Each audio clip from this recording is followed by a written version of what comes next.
Hello, welcome back, and we are here and we're in the 50s now for episodes. That's pretty impressive. I'm not gonna lie, I'm kind of impressed with myself. I'm proud of myself for doing it, and it kind of inspired today's topic, and it gave me the idea for today's topic on what I should do. Today we're talking about why I started creating content, why I felt the need to start putting videos out on YouTube, making more TikToks, making more Instagram Reels. Why? Why would I want to do that? Before I get into the video, I want to apologize. I missed last Thursday's podcast upload. I had it recorded, actually. I had the thumbnail ready. Everything was ready, and I actually put it out for 5 minutes. Took it down because the topic that I talked about, I'm not going to lie, I don't know if I was allowed to talk about it. So, I decided to be safe, take it down. It was just about a specific client that I have. And I don't know, I just don't want to overstep anything and say anything that I'm not allowed to say. So I played it safe and decided not to put that video out. But I promise you I'm going to keep putting out 2 podcasts a week. And I just apologize that I wasn't consistent with it last week. But anyways, hopping into today's episode, we are talking about why I started creating content. I didn't start putting out TikToks, putting out Instagram Reels, putting out YouTube videos, YouTube tutorials because of the money. I'm not making any money from this. So if you're going to sit here and say that I am just putting these out because I have something in it, it's really just all about personal inspiration. And it's something that I've wanted to do for a while. And I actually think very similarly to a podcast I listened to recently. The podcast is called the 505 Podcast, and they had Jack Cook on there.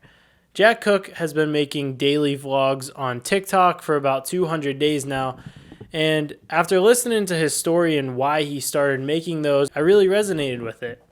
And it all comes from a place of wanting to do things that I have full creative freedom of.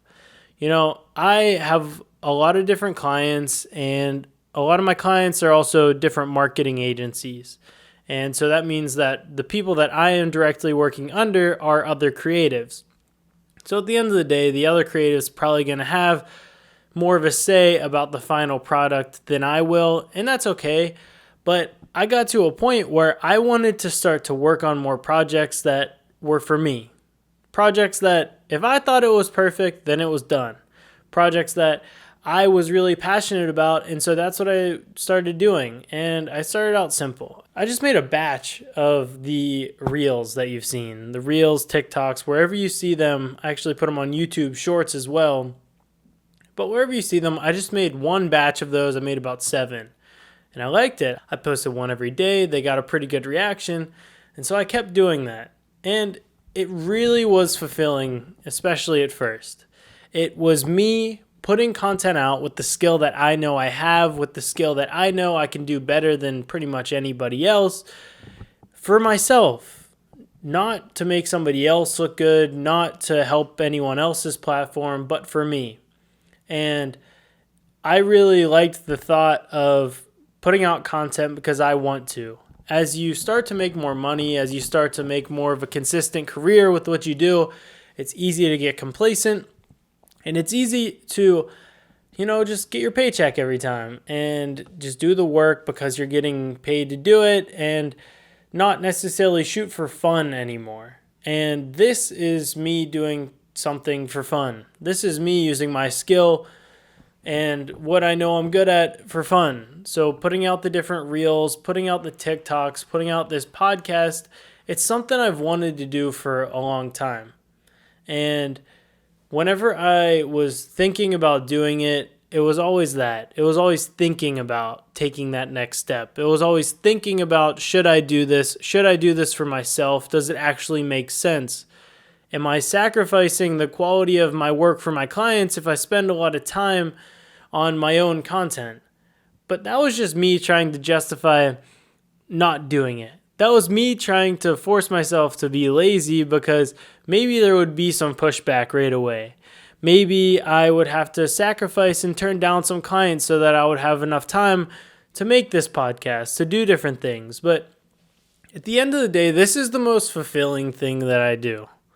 This is what keeps me going. This is what keeps me passionate about using a camera. This is what I really love to do. It's make videos. It's put forth what I know and what I've learned to help other creatives. Now, I know the people that are listening probably aren't photographers that have been in the industry for a while. A lot of the people that are gravitated towards photography content are more so people who are just starting out. And I totally get that. If you're starting out, I'm here to tell you just keep going. And also just do things that make you happy. You know, you're going to probably fall into a rut whenever you start making more money than you ever thought you potentially could.